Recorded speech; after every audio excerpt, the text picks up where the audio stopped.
The year 2020 could pass as one of the most dramatic in human history, particularly for the deluge of high-octave events that characterized it. Nigeria, like the rest of the world, came under the weight of the COVID-19 pandemic with unprecedented consequences.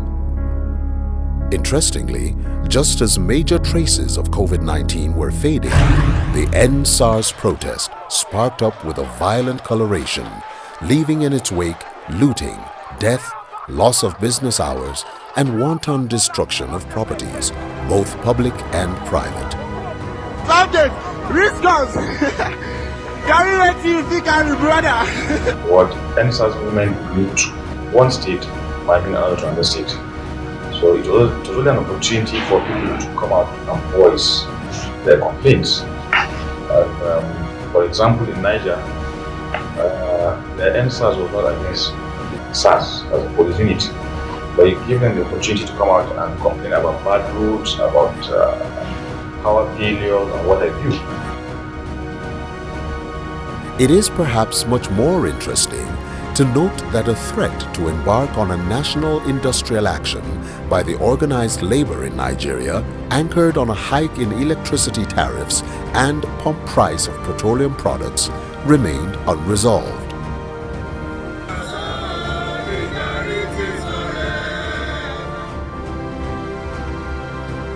In the interim, efforts to restore normalcy ensued on multiple fronts, the most notable of which is the deep dives embarked upon by the Nigerian Governors Forum. Some of the events at least succeeded in bringing to the fore the disconnect between the nation's leadership and youth across the country. Youth in the country protested manifest economic neglect, unemployment, a poor learning environment, and the absence of basic health care, among many other issues plaguing the country.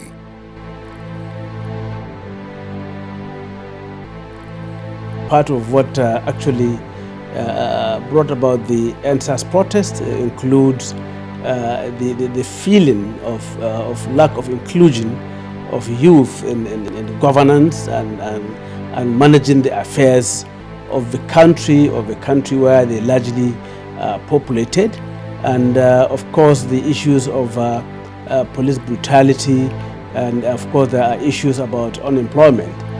I can at best say that some of those issues are just being addressed, and therefore it's work in progress. The issue of unemployment is a matter of great concern. We have hundreds of thousands of youths in Borno State, not only in Borno State, in the entire sub-region, as well as in the entire country, that are not employed. There is mismatch between our graduates and the labor market because they are not employable. The knowledge that we are impacting on our children in our schools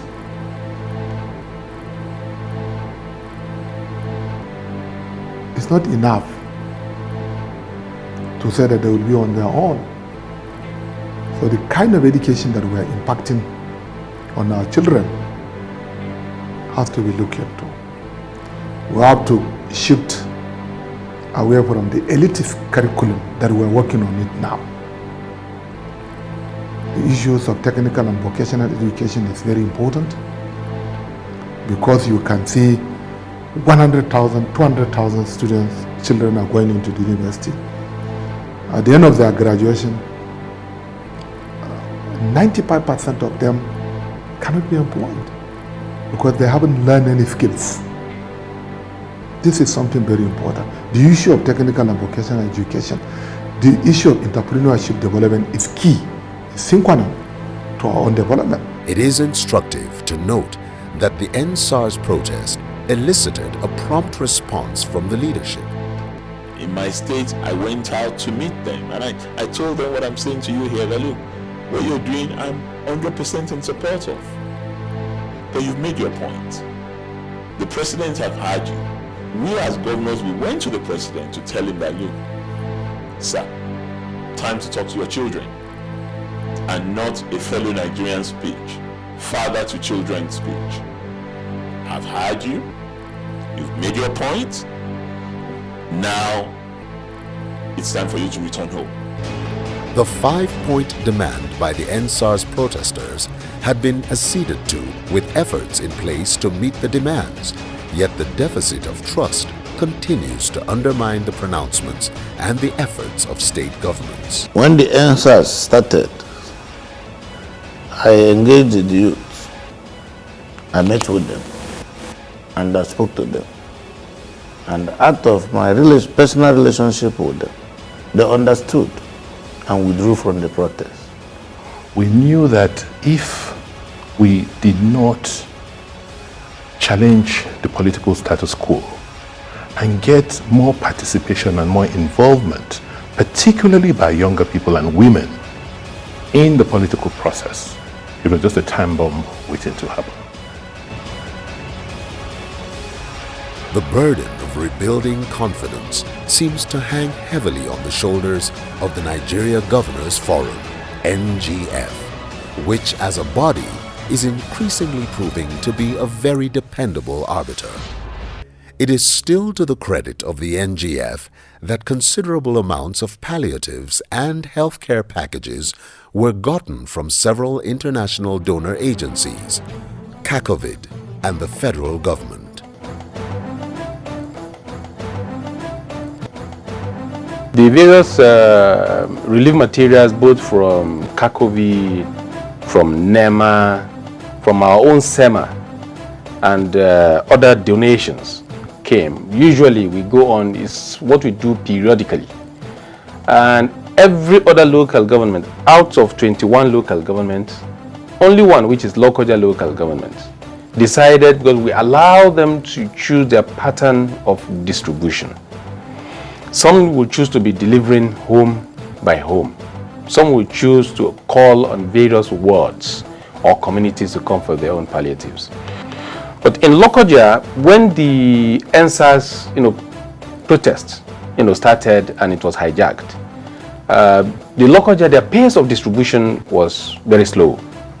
And what I did was to quickly wade in, to call on the local government chairman to quickly fast-track the distribution, and it was done successfully.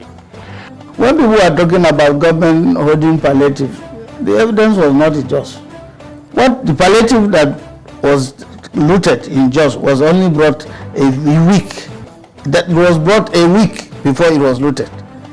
The first one that was brought about 3 months. The CACOVID were brought about 3 or 4 months, and those ones were distributed. All of them were distributed. Many may also not remember that the NGF negotiated and ensured that a truce between organized labor and the government was achieved. NSAS protests particularly may have put the forum and the individual governors of the 36 states across the country on autodrive as they assiduously worked to win the confidence of the people. But the impatience on the side of the people has remained its bane.